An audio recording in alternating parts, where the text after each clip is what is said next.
The night should have felt warm.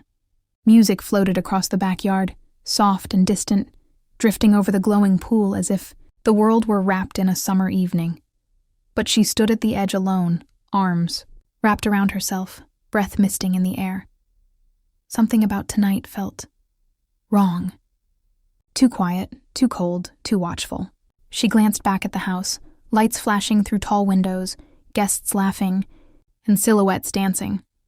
Nobody noticed her slip away. Nobody ever really did. Her fingers brushed the surface of the pool, and she gasped. It wasn't warm.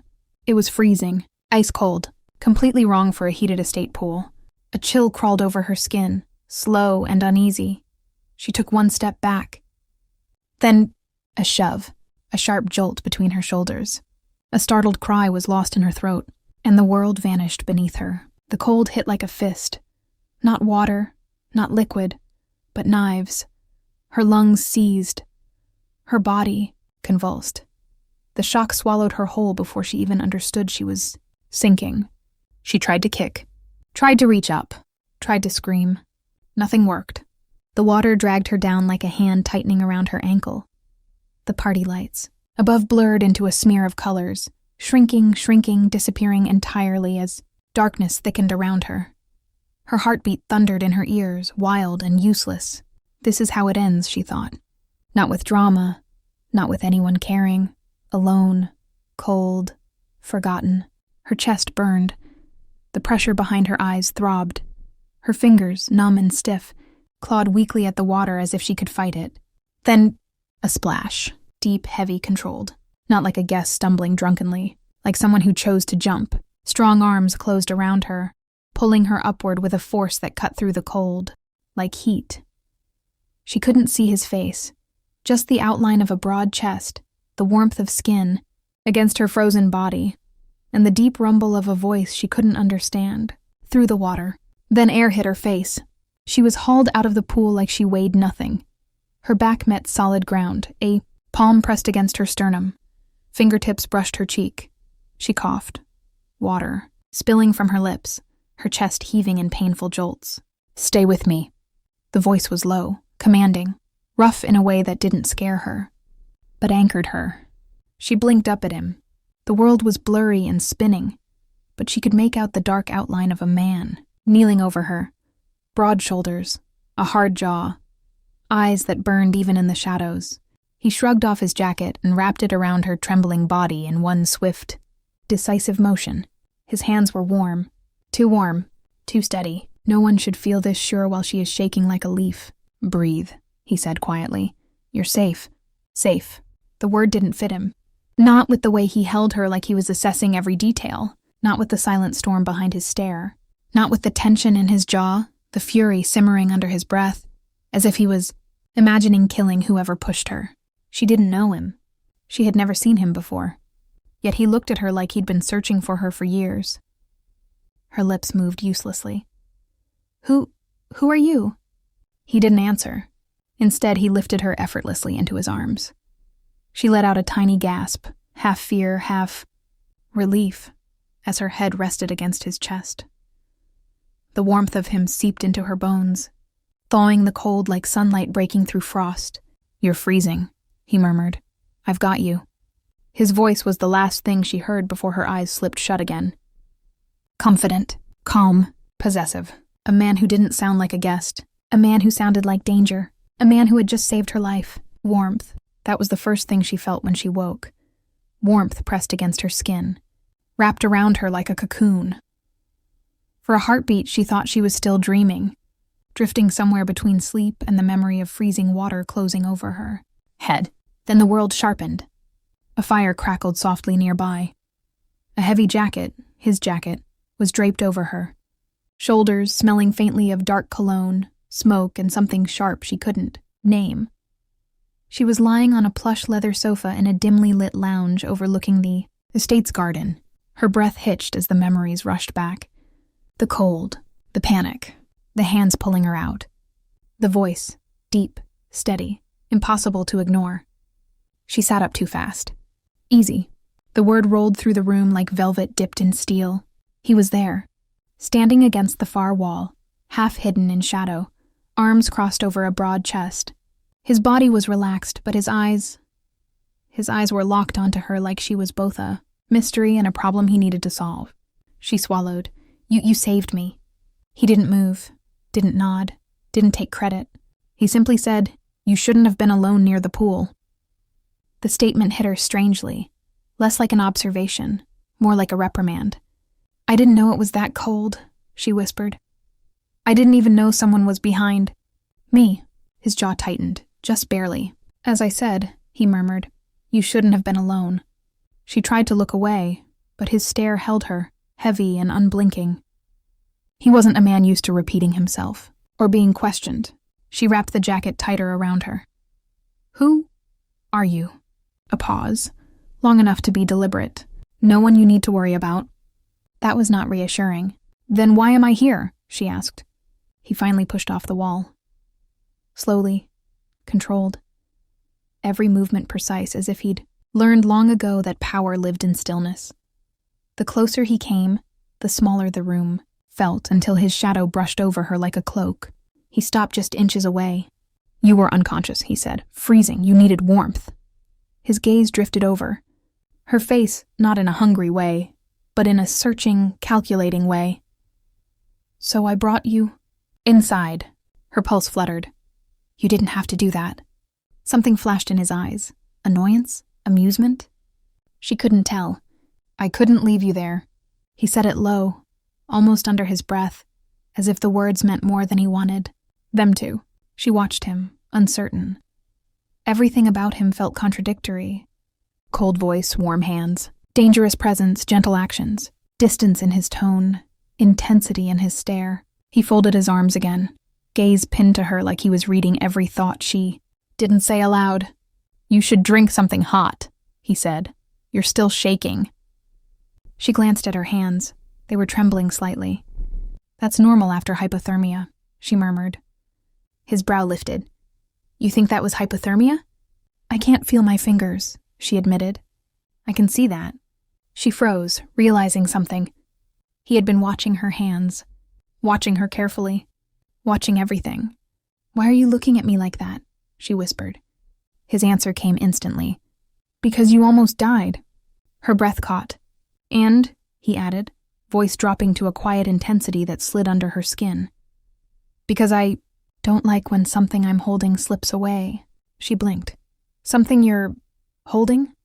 But he didn't clarify, didn't step closer, didn't step back. He simply let the words hang in the air between them, heavy, unsettling, strangely comforting. Then the door creaked open and a guard peeked in. "Boss!"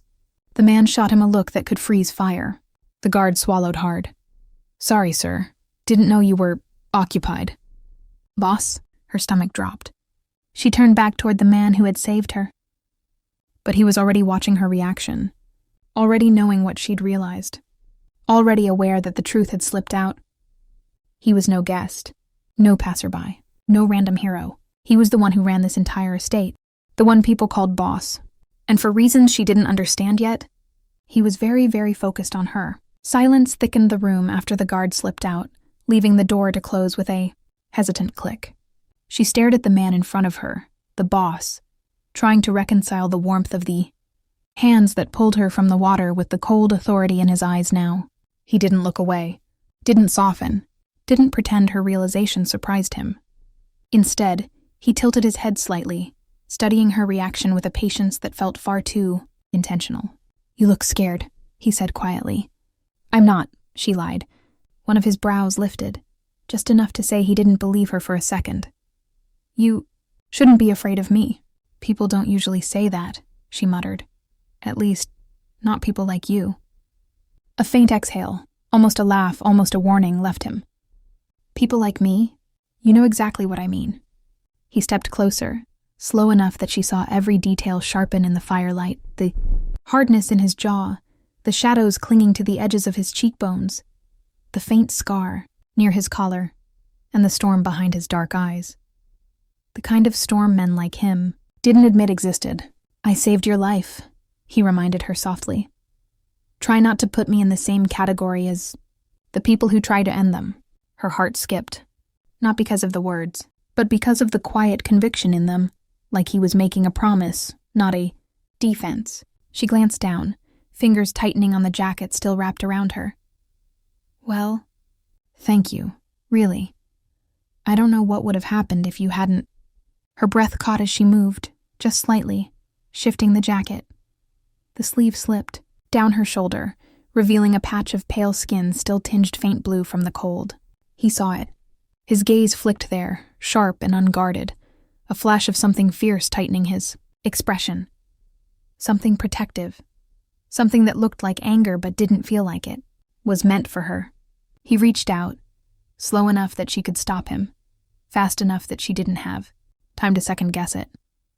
His fingers brushed her shoulder, warming the chilled skin. Whoever pushed you, his voice dropped to a dark whisper. They're going to regret it. Her breath trembled, not because of fear, because of the intensity in his tone. The certainty. The quiet fury of a man who never made threats he didn't intend to carry out. I don't even know who it was, she said. It could have been an accident. It could have been... It wasn't. The interruption was sharp, absolutely. You don't fall like that, he said. You don't hit the water that way unless someone wanted you under. The room felt smaller. His closeness felt heavier. And yet she didn't move away. Why do you care so much? She whispered. You don't even know me. His fingers stilled on her shoulder. Maybe I don't, he said. But I watched you disappear under that water like someone was trying to erase you. And something in me, his jaw clenched. Something in me didn't accept it. Before she could answer, she shifted to sit upright, and her face brushed his. Not fully, barely, just her lips grazing the edge of his cheekbones as she turned. A mistake, an accident. Yet the world froze. He stiffened, breath catching in a way she had never imagined a man like him could. His hand tightened slightly on her shoulder, not pulling, not pushing, just anchoring. Himself. Her eyes widened. I didn't mean to... He exhaled, a slow, deep breath that trembled with something he couldn't hide. You shouldn't do that, he said. Do what? His eyes met hers, dark, burning, unsettled. Make me feel something I don't want to feel. The words landed between them like a confession he never thought he'd speak aloud. Her heartbeat pounded. It was an accident. Maybe. His gaze drifted to her lips for the briefest moment. Or maybe you have no idea what you're doing to me. Heat flushed through her chest. She swallowed, unsure whether to pull away or lean. Closer. Unsure why her body felt so warm when her mind was still thawing from the cold. He stepped back at last, jaw tight, composure cracking at the edges. Careful, he murmured, because I don't lose control, ever. But tonight, because of her, he just had. For a long moment, neither of them spoke. He stood there, breathing slowly, jaw set like he was trying to rebuild every wall she'd accidentally cracked. She sat on the sofa clutching his jacket, the firelight warming her, chilled skin while his presence created a very different kind of heat. Finally, he said, You should rest. It wasn't a suggestion. It was an order wrapped in softness he wasn't used to giving. I can't rest, she whispered. Not until I know what's going on. Not until I know who you really are. He didn't respond. Not with words. Not with even a twitch of an expression. He simply turned away as if the conversation were over. But the universe had other plans. Footsteps echoed down the hallway. Confident. Heavy. A second guard stepped. Through the doorway. This one older, broader, carrying a tablet in one hand and tension in the other.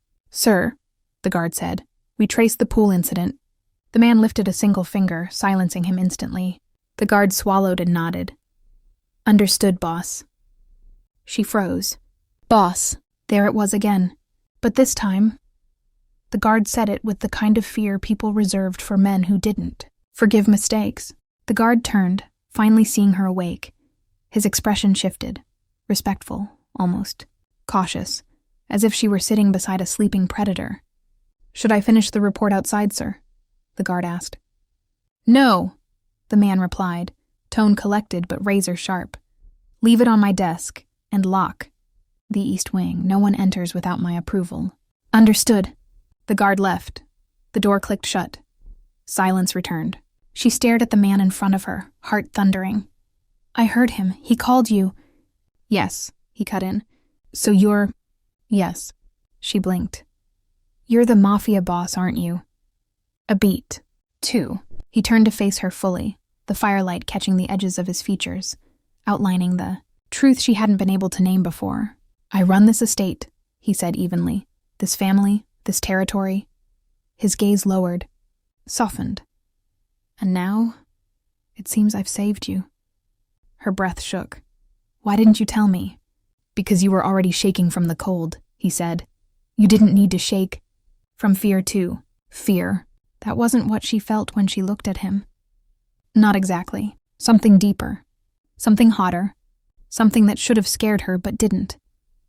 You knew I would react, she whispered. I knew you'd look at me differently. He stepped closer. And I didn't want that. Not tonight. Their eyes locked. She swallowed. And now? He exhaled, slow and honest. Now you know.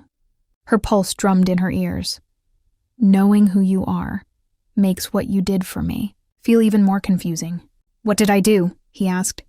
You saved me. You carried me. You wrapped me in your jacket like you cared. A flicker of something. Surprise, frustration, longing crossed his expression. I don't care easily, he said. I don't care about many things at all. But you care about me? He clenched his jaw. A muscle jumped in his cheek. That's the problem, he said quietly. I shouldn't. The room seemed to hold its breath. Why? She whispered. Because when I care, I protect. His gaze darkened. And when I protect, I don't allow danger anywhere near what's mine. Her lungs tightened. I'm not yours. No. His voice simmered. Not yet. She stood slowly, legs shaky but determined. The jacket slid down her arm again, and his eyes followed the motion like gravity. You can't just decide something like that, she said. I barely know you. And yet, he murmured, you're standing close enough to feel my breath. She hadn't even realized she'd stepped closer until she felt the warmth radiating off him. He lowered his voice. Tell me the truth. Does knowing who I am make you want to run? She shook her head. No. Good, he whispered, leaning just enough that his shadow wrapped around her. Because the moment I saw you sink beneath that water, something in me made a choice. What choice? A slow inhale, a quiet confession. I don't lose people, ever. His gaze pinned her in place. And I'm not losing you. She wasn't sure when her legs started trembling again, whether from the cold memory of the pool or the heat of the man standing inches away from her. Every breath felt heavier, thicker, tangled somewhere between fear and something far more dangerous. He watched her carefully, like he was reading every heartbeat, every hesitation, every secret she hadn't spoken aloud. You should sit, he murmured. I'm fine. You're not. His voice wasn't loud. It didn't have to be. Authority lived in the quiet of it, curled beneath every syllable like a warning and a promise. Still, she drew in a breath and straightened her spine. You said you don't lose people, she said, steadying her voice. But we barely know each other. You can't just decide I'm something you have to keep. His jaw tightened, not in anger, but in something sharper. I don't decide, he said. I react. And tonight, I reacted to you. You reacted because I almost drowned. No, he whispered, stepping closer. I reacted because something about you pulled me. And before you hit the water, her breath faltered. That makes no sense. It does to me. She tried to look away, but he angled her chin back gently with 2 fingers. The touch wasn't forceful, but it wasn't avoidable either. Her stomach fluttered at the unexpected tenderness. You don't understand something, he said quietly. When I brought you inside, when I wrapped you in my jacket, when I watched you breathe again. His voice dipped. I didn't feel relief. I felt possessive. Her pulse thudded. Possessive of what? His eyes lowered to her lips for half a second before he looked back up. Of you. How can you be possessive of someone you just met? She whispered. Because some instincts don't ask for permission. The air between them charged, warm and unsteady. She stepped back, needing space, only to feel the sofa behind her knees. He didn't. Move closer. But the room felt smaller anyway, his presence stretching into every corner. Listen, she said, trying to sound firm. I'm grateful you saved me, but that doesn't mean I belong to you. A shadow crossed his expression. Hurt, barely perceptible, but real. I didn't say you belonged to me.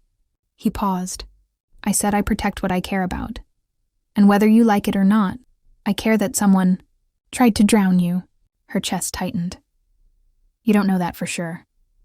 Yes, I do. He walked past her, not away, but toward the table where the guard had dropped the tablet. He picked it up, his expression darkening as he scanned whatever information glowed across the screen. She swallowed. What did they find? He didn't look up. Not yet, but we will. We? He turned then, meeting her eyes with a certainty that made her stomach flip. Yes, we. That's not your choice, she protested. He set the tablet down, walked back toward her, and stopped close enough that she felt the heat radiating off him. Every nerve in her body lit up. You were targeted, he said quietly. And until I know by whom and why, you're not walking around this house alone. Her breath caught. Are you seriously assigning guards to me? Yes. You can't do that. I already did. She stared at him, stunned. You don't get to control my life. He leaned in, not touching her, but close enough that she felt the gravity of him. I'm not controlling your life, he murmured. I'm keeping you alive. She exhaled shakily. Why? Why do you even care this much? His voice dropped to a soft, dangerous confession. Because the moment your lips brushed my skin, something in me changed. Heat spread across her cheeks. That was an accident. Maybe. His eyes darkened. But I don't care what started it. I care about what it awakened. She swallowed. And what did it awaken? He reached up slowly, brushing a strand of damp hair from her cheek. A need, he whispered. A fix on you, a pull I can't ignore. Her heart pounded. You don't get to run from me now, he added gently. Not when someone out there wants you gone. She opened her mouth to argue, but he stepped back, breaking the moment with a sharp inhale. Get some rest, he said, voice steadier. Tomorrow we find answers. She watched him walk away, every step sending a strange ache through her chest. Because she realized something terrifying. She wasn't sure she wanted to run. Morning arrived far too quickly. She woke with a start, heart thudding as sunlight streamed through tall curtains.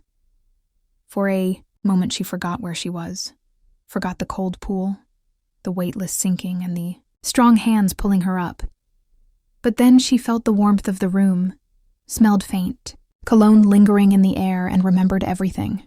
She was still in his estate, still wrapped in the aftermath of a night she couldn't make sense of. She pushed herself upright in the massive guest bed he insisted she use. A soft blanket slid down her legs. He'd carried her here after she fell asleep. She didn't remember the moment, only the sensation of warmth and safety. Like drifting in a steady pair of arms. She touched her cheek and almost laughed at herself. Get it together. He's the mafia boss. Not a crush. A knock sounded at the door before she could fully stand. Come in, she said hesitantly. The door opened and a woman in a crisp uniform stepped inside, holding a tray. Good morning, she said with a polite smile. The boss asked me to bring this to you. Breakfast, tea, and warm clothes. Her stomach twisted. Not from fear, but from the way the word boss always carried a gravity she didn't know how to handle. Thank you, she said. The woman glanced her over as she set the tray down. He also asked me to inform you that he's waiting in the atrium whenever you're ready. Her breath caught. Waiting for me? The woman hesitated, then nodded. He said you're not to walk anywhere, unaccompanied today. A chill traveled down her spine, part anxiety, part something much hotter. Why? She asked softly. The woman gathered her hands in front of her. Because the pool was not an accident. Her heart dropped. Do they know who it was? No, not yet. The woman's eyes softened. But the boss will. He doesn't let threats live long. The words should have terrified her. Strangely, they didn't. After the woman left, she dressed in the warm clothes provided, a soft sweater and fitted pants that felt too comfortable to belong here. She brushed her hair, took a steadying breath, and stepped into the hallway. 2 guards stood outside her door. Her step faltered. Hi. They nodded once. We're to escort you. She still wasn't used to the idea of needing protection. She still didn't know how she'd become the center of this storm. They walked her through long hallways until they reached a sun-filled atrium. Glass, walls, marble floors, towering plants. And he stood there, back toward her, hands clasped behind him, shoulders broad and rigid. He turned the moment she entered. His gaze swept over her, fast, controlled, assessing everything from her posture to the shadows under her eyes. "You slept," he said. It wasn't a question. "Yes," she replied softly. "I think I did."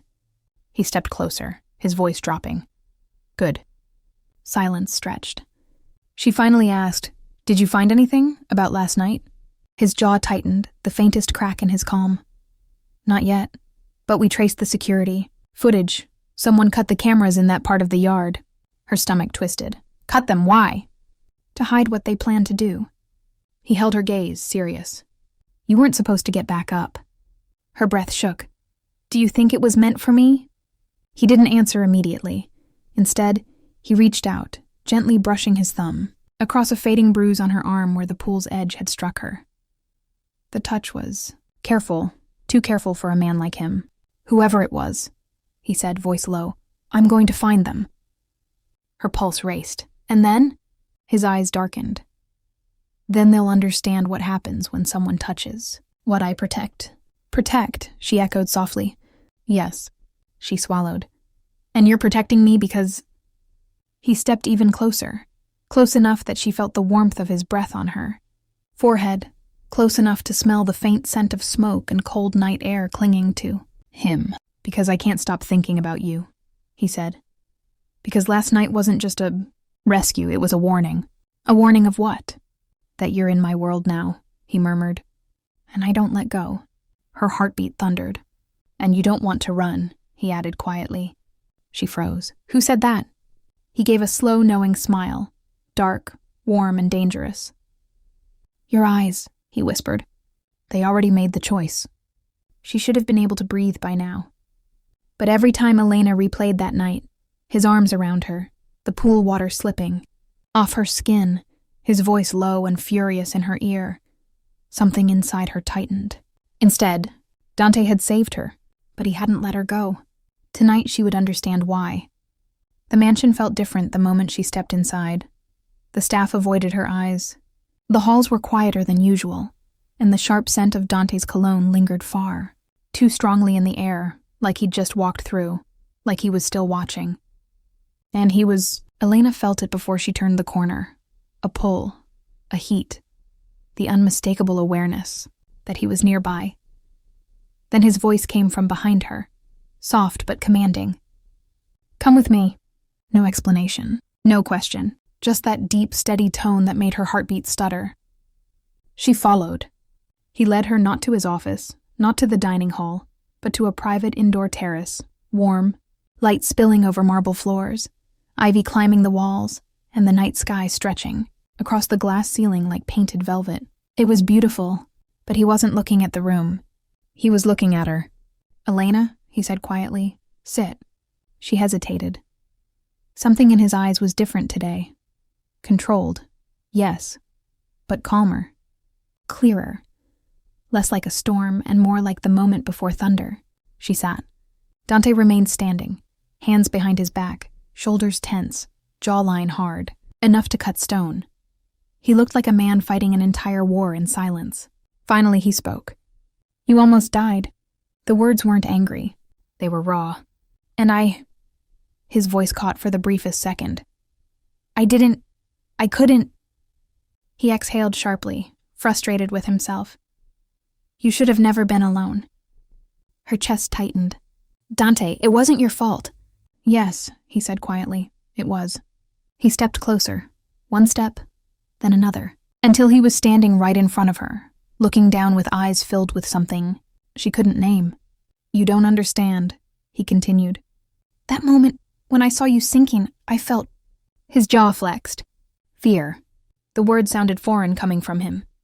Unbelievable. Impossible. Dante Romano didn't feel fear. He caused it, But there he was, admitting it to her like a confession burned out of his soul.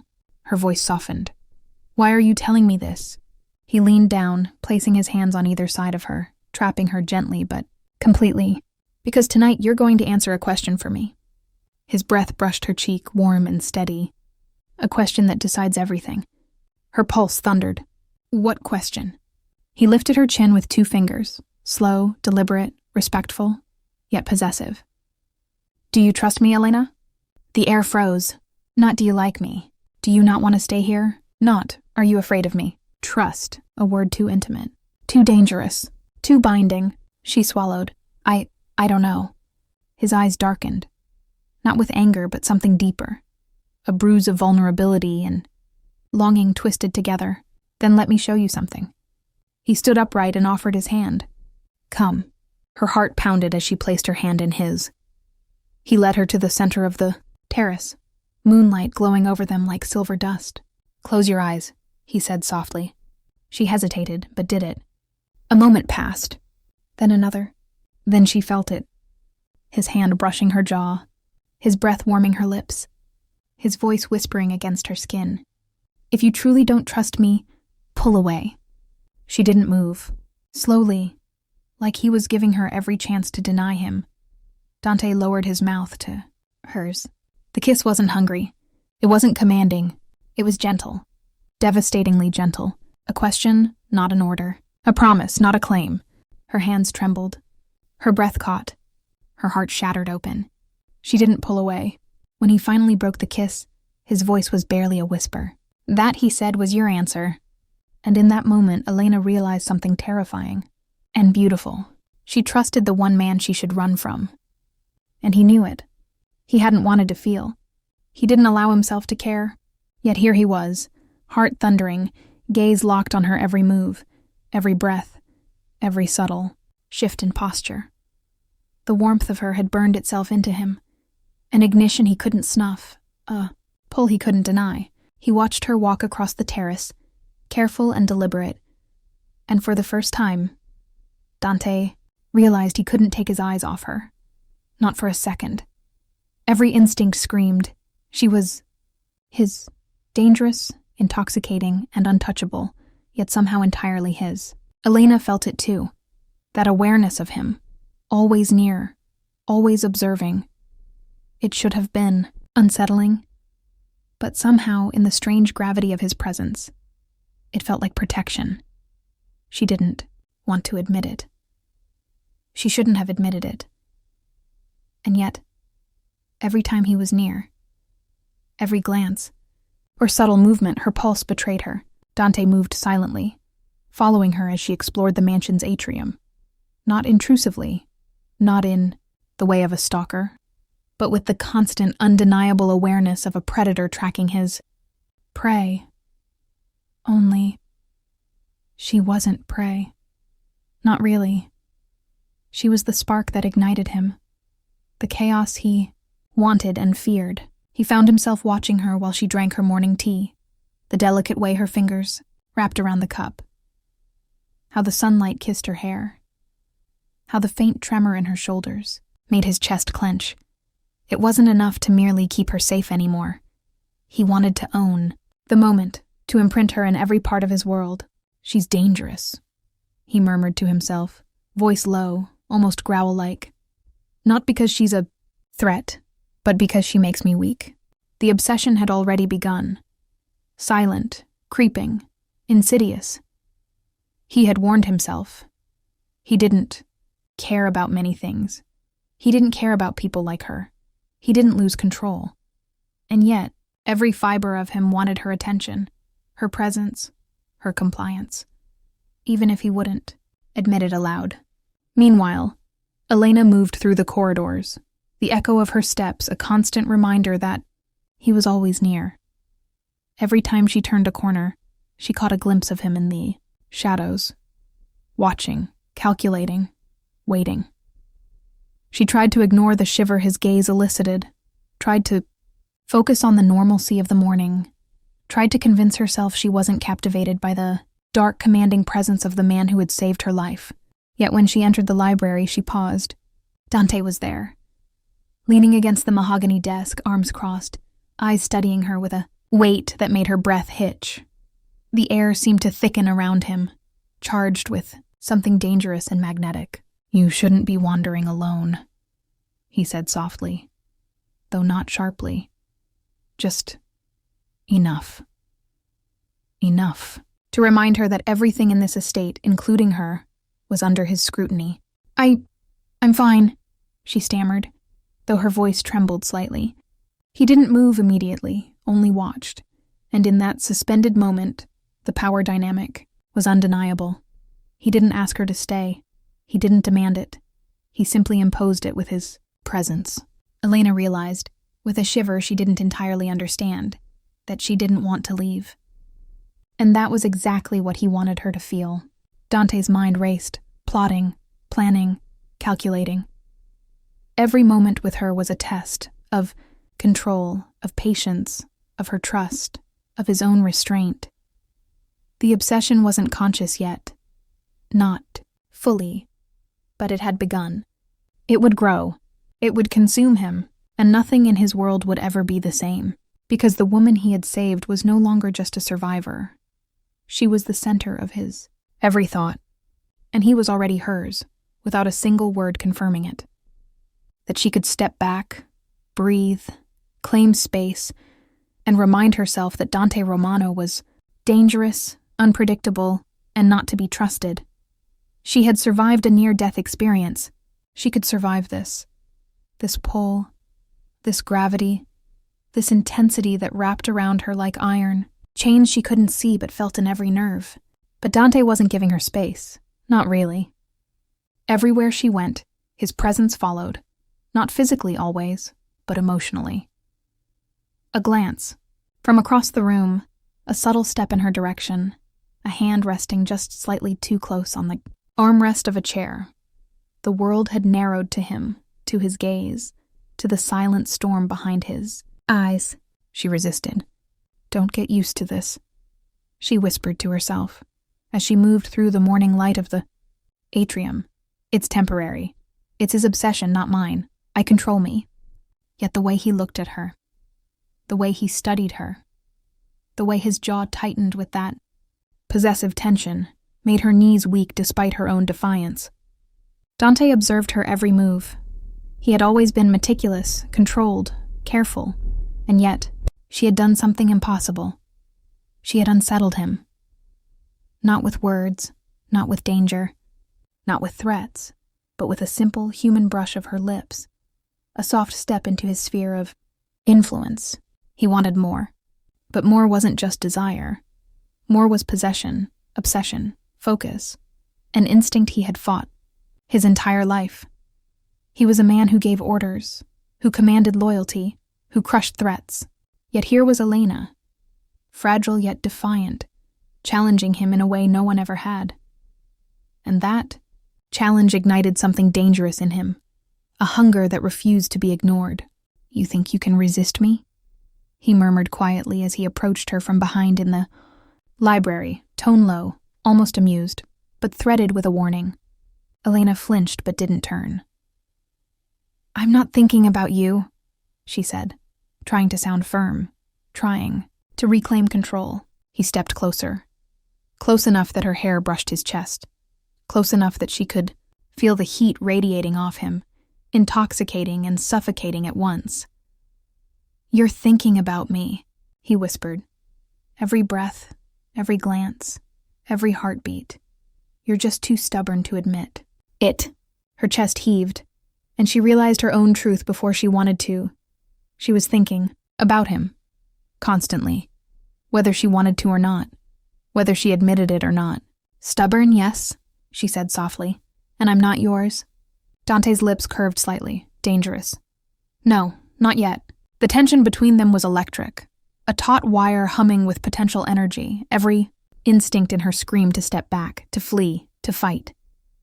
But every instinct in him screamed to pull her closer, to claim her gaze, to mark her attention as his. And yet he didn't, not fully, not yet. Instead, he circled her slowly, like a predator testing its prey, like a man assessing the boundaries of something precious he hadn't earned but was determined to protect.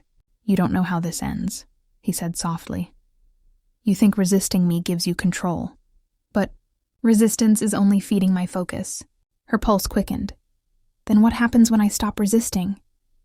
He stopped, just behind her, close enough for her to feel the heat on the back of her neck, the subtle brush of his sleeve. "Then," he whispered, "I don't think you'll ever want to leave." For the first time, Elena didn't argue, because she already knew. And deep down, in the place she refused to acknowledge, she was terrified and thrilled by that certainty. Dante stepped back finally, just enough to let her think she had space.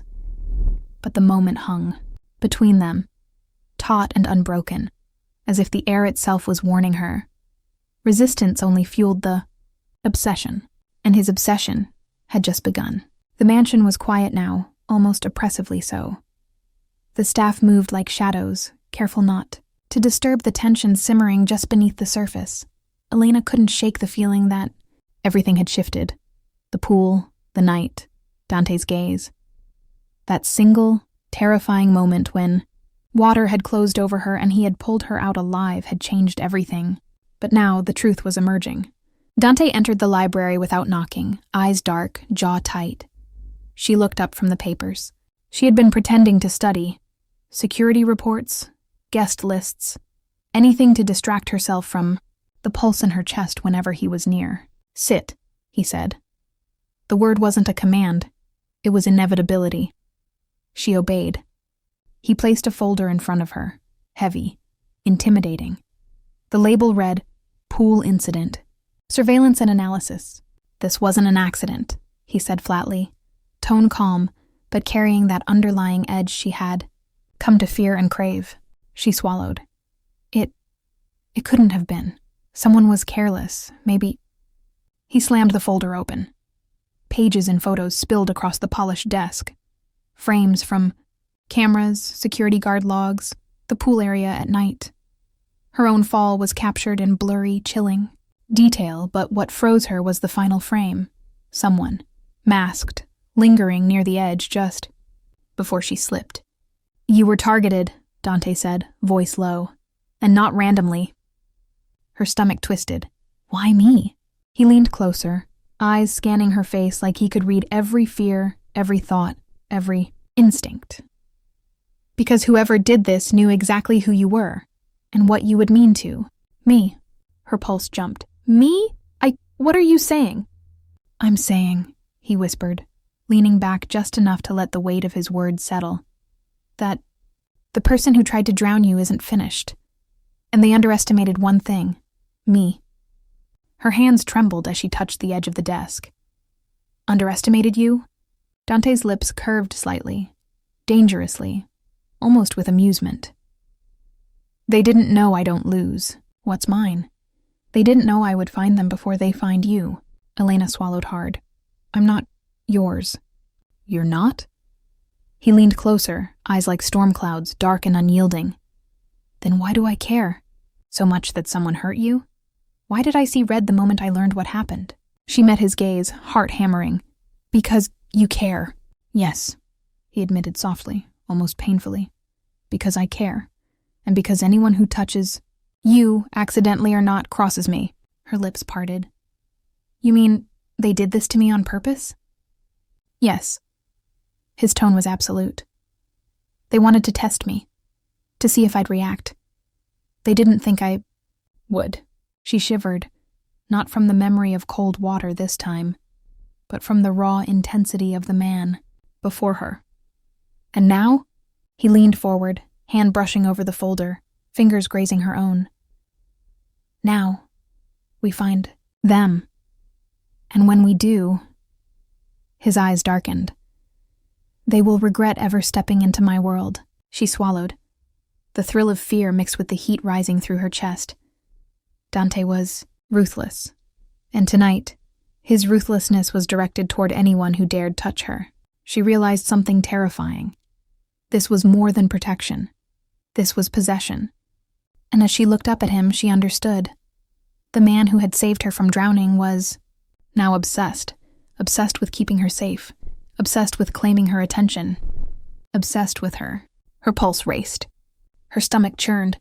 Her heart, stubborn, defiant, alive, was his now, whether she wanted it or not. And Dante Romano would stop at nothing to prove it. Elena tried to sleep, but the mansion had become a labyrinth of tension. Every creak in this hallway, every distant echo of a footstep made her pulse race. Her mind replayed Dante's words over and over. They wanted to test me. They didn't think I would. And now she understood the depth of what he meant.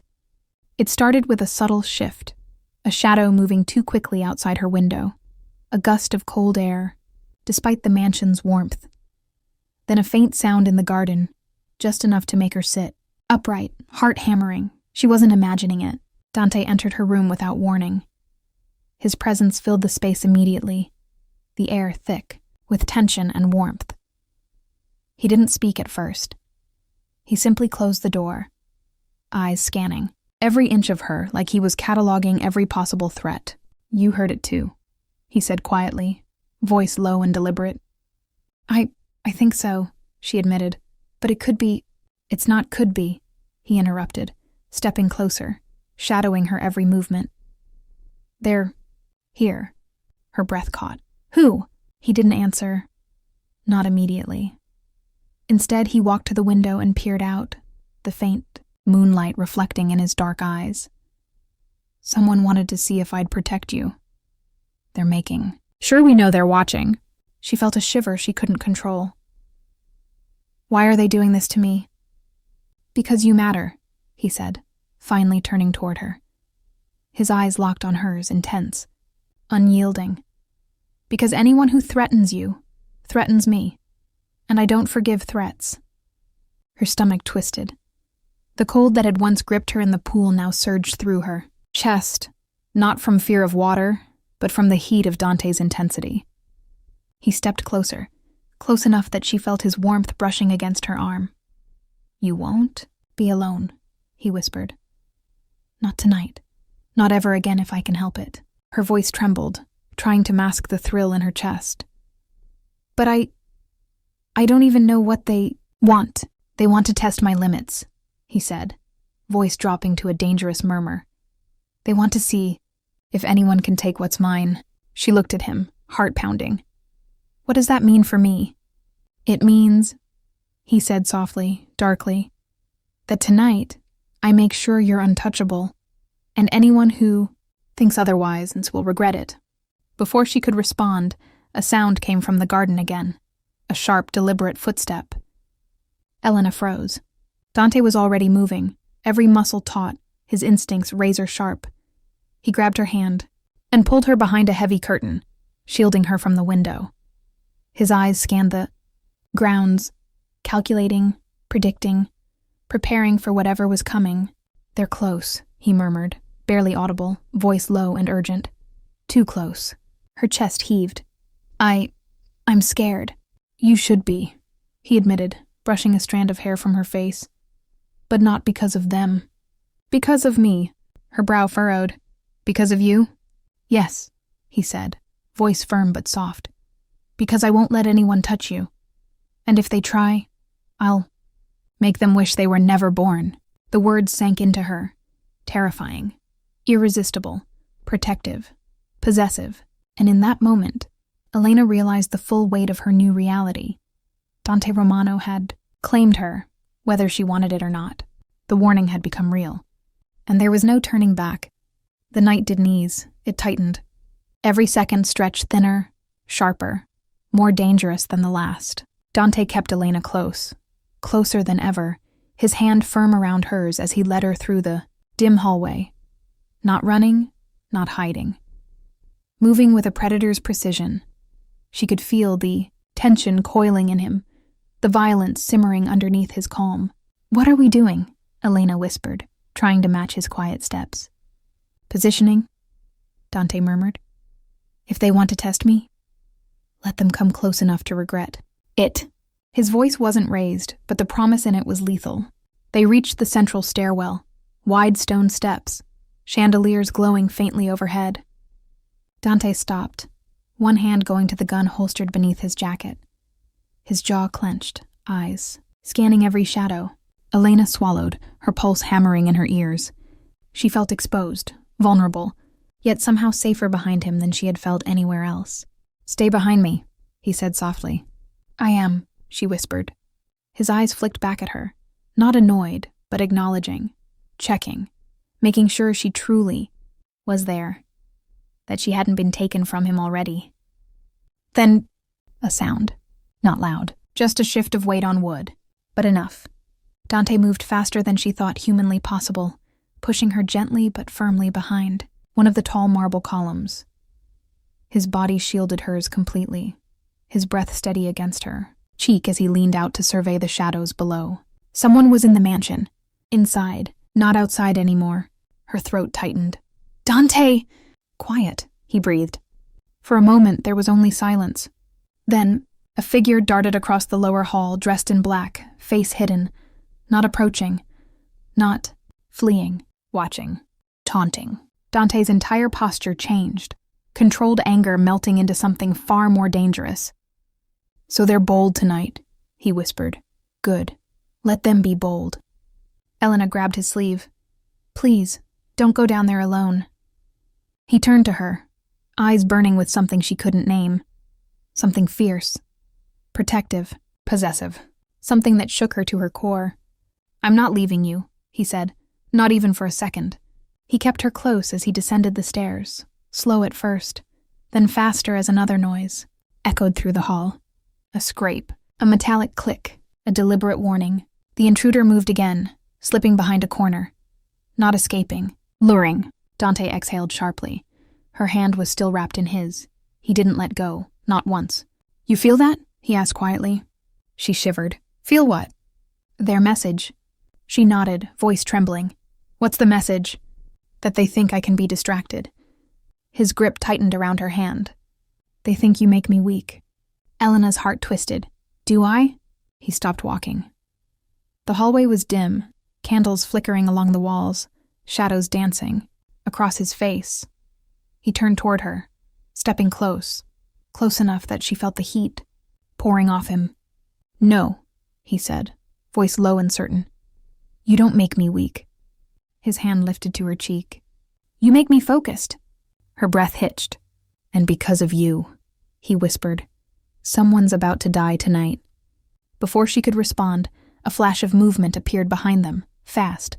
Dante spun, pulling her into his chest as something sharp whistled through the air and embedded itself in the wall behind her. A knife, thrown with intent to kill. Elena gasped. Dante's arm wrapped tighter around her, shielding her completely. His other hand pulled his gun free in one smooth, furious motion. "That was your last mistake," he growled into the shadows. Footsteps retreated, fast, frantic, down the hallway. Dante didn't chase, not yet.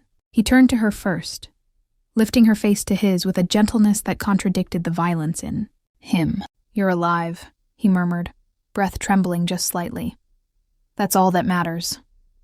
Her voice cracked. "They tried to kill me." "They failed," he whispered. And then darker, more dangerous. "They won't get another chance." Dante didn't speak as he entered the dim interrogation room. The flickering fluorescent lights painted shadows across his sharp features, shadows that seemed almost alive with menace. Elena followed quietly, her heart still hammering from the close call in the hallway. This was his world, and tonight she was seeing the full extent of it.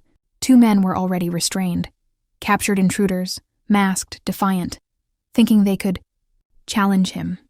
They hadn't seen the storm that was about to descend. "Sit," Dante commanded, voice low, calm, but with an edge sharp enough to cut glass. The intruders exchanged nervous glances. They hadn't expected the boss to appear in person. Not like this. Not with that aura of controlled violence. "You made a mistake," Dante said, stepping into the light, letting his presence fill the room. "Thinking you could test me." One of them sneered. "You don't scare me." Dante's eyes flickered with something dangerous, slow building, a predator's recognition that the moment had arrived. His jaw tightened. And then he leaned in, voice dropping to a whisper that carried the weight of death itself. "You almost killed someone I care about." The words landed like a physical blow, not a threat, a promise. Elena's chest tightened as she watched. His entire being radiated control, possession, obsession, and fury, raw, unfiltered fury. "I don't care why," Dante continued. "I don't care how clever you think you are. You touched her. And now you pay." The intruders tried to remain defiant. Dante smiled, but not warmly. It was a predator's smile. Calm, slow, precise, terrifying. "You see?" he said, pacing slowly around them, letting every syllable sink. "You underestimated me. You underestimated what it means to cross me, to touch what I protect." Elena couldn't tear her eyes away. She had seen his tenderness, his obsession, his possessive streak, but this was something else, something terrifying and intoxicating. Dante stopped directly in front of the first intruder, close enough that the man could feel the heat radiating from him. "I saved her life," Dante said quietly. "But make no mistake, you tried to take it. And anyone who tries to take from me, I don't forgive." The intruder swallowed hard. Dante leaned even closer, enough for his words to graze the man's ear. "I protect what's mine, and I mark it permanently." A bead of sweat ran down the intruder's temple. Dante turned, slow, deliberate, toward the second intruder. His hand moved, brushing along the side of the man's neck, not touching him in a casual way, but letting him feel the potential for harm. "You wanted to see how I'd react," Dante whispered, voice low, lethal. "Now you know. And you will remember it forever." He stepped back, letting the weight of his presence and words settle. Elena's breath trembled. She realized, more than ever, that Dante's obsession with her wasn't just protection. It was possessive, dangerous, absolute.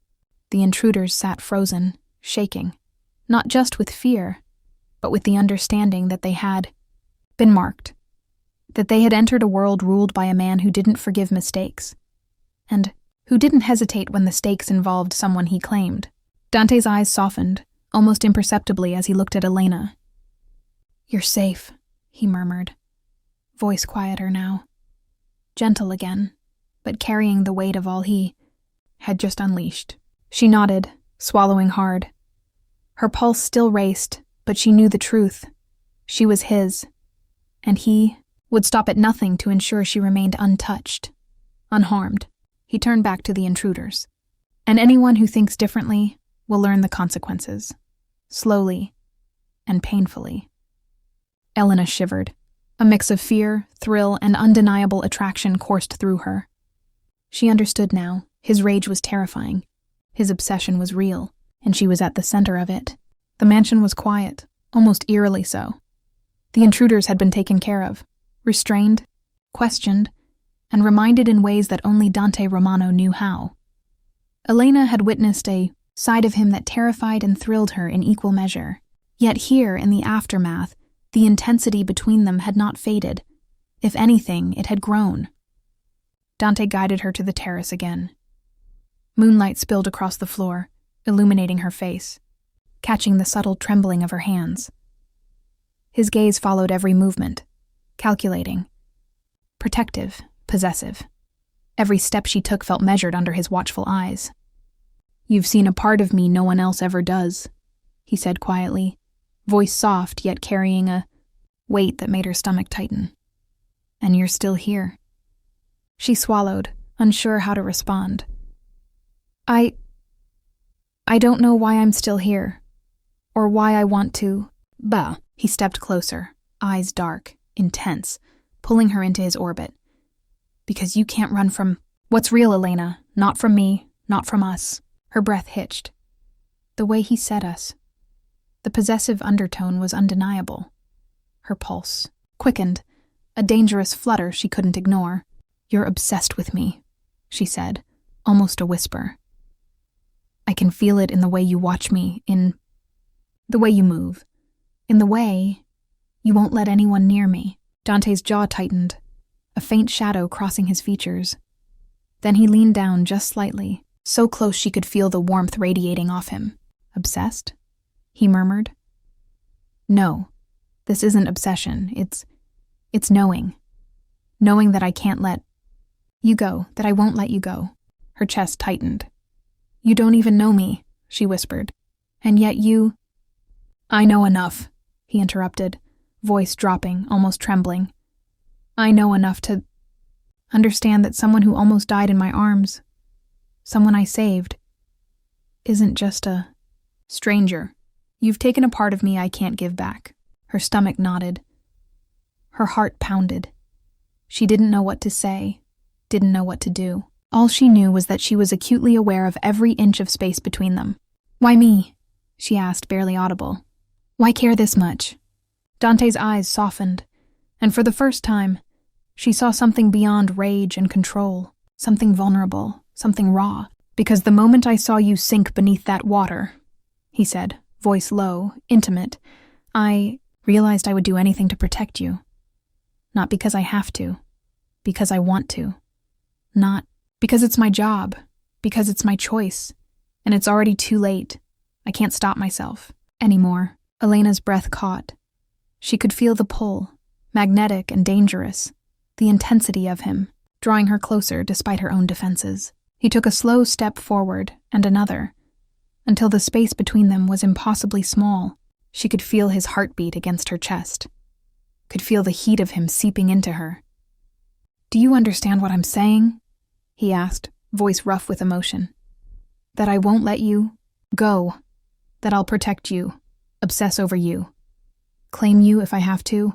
Her lips parted. I think I do. His hand lifted slowly, brushing a strand of hair from her face. A touch gentle enough to contradict the danger lurking beneath it. I'm not perfect, he said quietly. I won't always be gentle. I won't always be calm. But I will always be here, always. Her pulse thundered. She wanted to say something, anything, but the words failed. Instead, she leaned just slightly closer. Dante's eyes darkened. He lowered his forehead to hers, his voice a whisper now, trembling, with both desire and confession. I can't fight this, he admitted. I don't want to fight it. I want you, all of you, every part. You've awakened something in me, something I've never felt before. And I'll never let it go. Elena felt it too. The pull, the surrender, the dangerous, intoxicating certainty that she was already his in ways neither of them could resist. And in that moment, they were closer than ever, closer than danger, closer than fear, closer than anyone else would ever be allowed to come. Because in this world, theirs was the only truth that mattered. The night outside the Romano estate was quiet, too quiet. A stillness that felt like the world itself was holding its breath, waiting, watching, sensing the moment everything would shift. Inside, the air hummed with tension. Elena stood in the center of Dante's private office, her fingers trembling around the edges of a small velvet box he had placed in her hands. She hadn't opened it yet. She didn't need to. She could feel the weight of the moment before she ever saw what was inside. Across from her, Dante Romano watched her with an expression she had never seen before. Raw, unmasked, stripped of every wall he had ever used to protect himself. The man feared nothing, but right now, he feared her answer. His voice was low, steady, but edged with something rare for him, vulnerability. Open it, Piccola. I need you to see what I'm offering, and what I'm asking. Elena inhaled shakily, lifting the lid. Inside lay a single ring. Simple, elegant, but heavy with meaning. Not a proposal. Not yet. But a symbol, a choice, a promise. Her breath caught. Dante, I don't know if I'm ready for what this means. He stepped closer, gently taking the box from her hand and closing it. This isn't about readiness. It's about truth. His thumb brushed her cheek. You changed me. That night at the pool, I was a man made of ice, and you melted every frozen piece of me, without even trying. He leaned his forehead to hers. And now I can't go back. Her heart pounded. She remembered the cold water swallowing her, the panic, the darkness. Then his arms pulling her back into the world, his voice ordering her to breathe. His warmth reviving her. His mouth on hers, desperate, fierce, terrified of losing her. That was the moment everything changed, for him, for her. But letting him in fully, accepting his world, his power, his darkness, that was a different kind of leap. Elena stepped back, folding her shaking hands together. You want to protect me, Dante, but being with you means danger, violence, blood. I've already watched you kill for me. His jaw tightened. And I'll do it again, every time, without hesitation. That's exactly what scares me. He closed his eyes for a moment, pain flickering across his face like a shadow. Elena, I'm not asking you to become part of my war. He opened his eyes, gaze steady. I'm asking you to trust that I will always keep you out of it. Tears blurred her vision. And what if something happens to you? He smiled softly, sadly. Then I'll fight my way back, to you, every damn time. Silence stretched between them, thick with everything unsaid, everything felt. Finally, Elena stepped forward. Slowly, deliberately. She placed her hands on his chest, feeling the steady, powerful heartbeat beneath her palms. That night, she whispered, when you saved me, I thought I was drowning in water. Her voice trembled. But the truth is, I was drowning in you. His breath hitched. And I didn't want to be saved. Dante froze, every muscle tightening as if he were holding himself back from crushing her into his arms. Elena, don't say that unless you mean it. She looked up at him, eyes clear, voice steady now. I choose you. The words broke him. He pulled her against him, lifting her off the ground in a fierce, breathless embrace. His mouth found hers instantly, hungry, desperate, almost shaking with relief. The kiss wasn't gentle. It was a claim, a surrender, a beginning. When he finally pulled back, his voice was a low promise against her lips. Then hear me clearly, Amore. From this moment on, your life is mine, and I will guard it with every breath I have left. Elena smiled against his mouth. I know, and for the first time, she wasn't afraid. She was home. And if this journey stirred something in you, if you felt Elena's fear, her courage, her surrender, if Dante's obsession, his devotion, his transformation made your heart race just a little, then don't let this story end here. Hit subscribe now, stay with us, because more worlds like this are waiting. More danger, more desire, more breathless moments that pull you in and refuse to let go.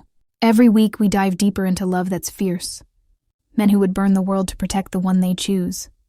And women who discover their strength in the most unexpected places. So, if you're ready for the next heartbeat, the next confession, the next kiss that changes everything, subscribe now, join the family, and let the next story claim you.